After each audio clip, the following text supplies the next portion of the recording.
তো আসসালামু আলাইকুম সবাইকে জিসান এগ্রো ফার্ম এন্ড হ্যাচারির পক্ষ থেকে স্বাগতম। আশা করছি সকলে ভালো আছেন।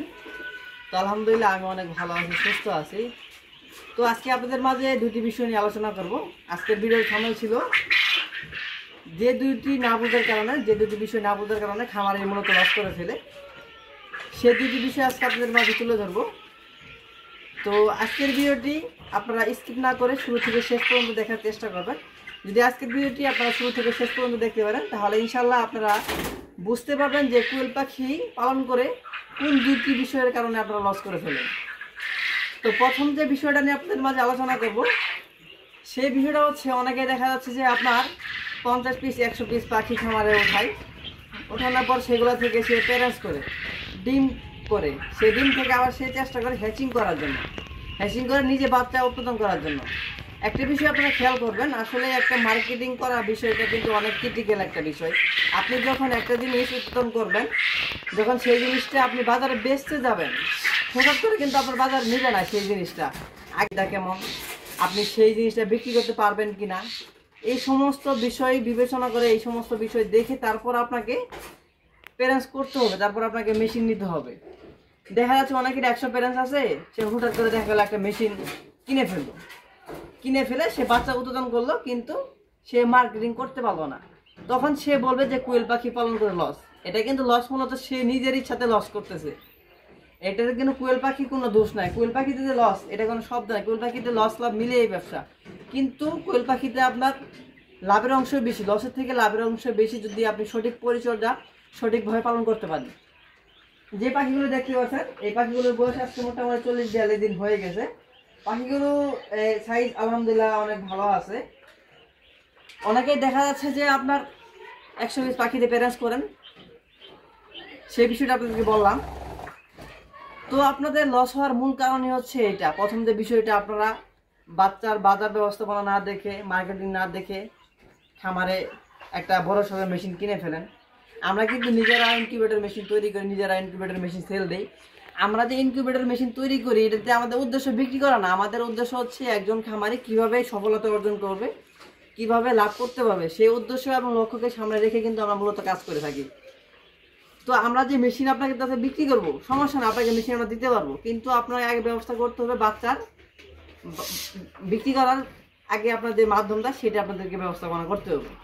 আশা করছি আপনারা বুঝতে পারছেন। এই বিষয়টা খুবই খেয়াল করবেন। মেশিন কেনার আগে অবশ্যই একটা জিনিস খেয়াল করবেন যে বাচ্চা বিক্রি করতে পারবেন কিনা।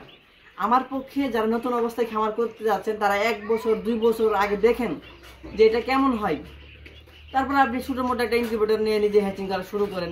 কিন্তু নতুন অবস্থায় আসলে হ্যাচিং করার এটা আপনাদের জন্য উচিত হবে না। দ্বিতীয় যে বিষয়টা আপনারা লস করে ফেলেন, সেটা হচ্ছে দেখা যাচ্ছে যে অনেক জায়গা থেকে আপনারা পাখি সংগ্রহ করেন, 500, 1000 পিস, 200 পিস পাখি, 300 পিস পাখি এরকম করে সংগ্রহ করেন। সেই যেখান থেকে সংগ্রহ করেন সেইখান থেকে আপনাদেরকে বলে দেয় যে 25 দিন বয়সী 100% মহিলা পাখি দিব। কিন্তু দেখা যাচ্ছে যে আপনারা বাসায় আনার পর দেখা যাচ্ছে যে পাখিগুলো আপনার অর্ধেক ছেলে মেয়ে হয়ে যাচ্ছে এবং ছেলের পার্সেন্টেজ বেশি হয়ে যাচ্ছে। তখন দেখা যাচ্ছে যে আপনারা একটা লসের সম্মুখীন হয়ে যাচ্ছেন। এর জন্য আপনাদেরকে বলবো, যেখান থেকে পাখি সংগ্রহ করেন না কেন, একটি বিশ্বস্ত প্রতিষ্ঠান, সেইখান থেকে পাখি সংগ্রহ করার চেষ্টা করবেন। কারণ বর্তমান সময়ে কোয়েল পাখি নিয়ে মোটামুটি প্রতারণায় নতুন খামারিরা প্রতারণার শিকার হচ্ছে। এর জন্য মূলত লসটা হচ্ছে। আদৌ যে কোয়েল পাখিতে লস, এটা কোনো বিষয় না। কোয়েল পাখিতে লস নাই বললে চলে, যদি আপনি সঠিকভাবে বাজার ব্যবস্থাপনা করতে পারেন, ভালো দামে ডিম বিক্রি করতে পারেন। বর্তমানে আমার এলাকায় ডিমের দাম মোটামুটি একটু কম, কিন্তু অন্যান্য এলাকায় ডিমের দামটা বেশি। যারা 100 পিস 50 পিস পাখি পালন করবেন, তারা চেষ্টা করবেন ডিমগুলো লোকালি বিক্রি করার জন্য, আপনার এলাকায় অথবা হাটে ডিমগুলো বিক্রি করার জন্য। তাতে আপনারা মোটামুটি ভালো মানে প্রফিট করতে পারবেন। আপনি 100 পিস পাখি নিয়ে স্টার্ট করুন, 200 পিস পাখি নিয়ে স্টার্ট করুন, বা 500 পিস, সর্বোচ্চ 500 পিস নিয়ে আপনারা খামার যাত্রা শুরু করুন। হঠাৎ করে 1000-2000 পাখি নিয়ে আপনারা লসের সম্মুখীন হবেন না। এটাই আপনাদের জন্য আমার রিকোয়েস্ট থাকবে।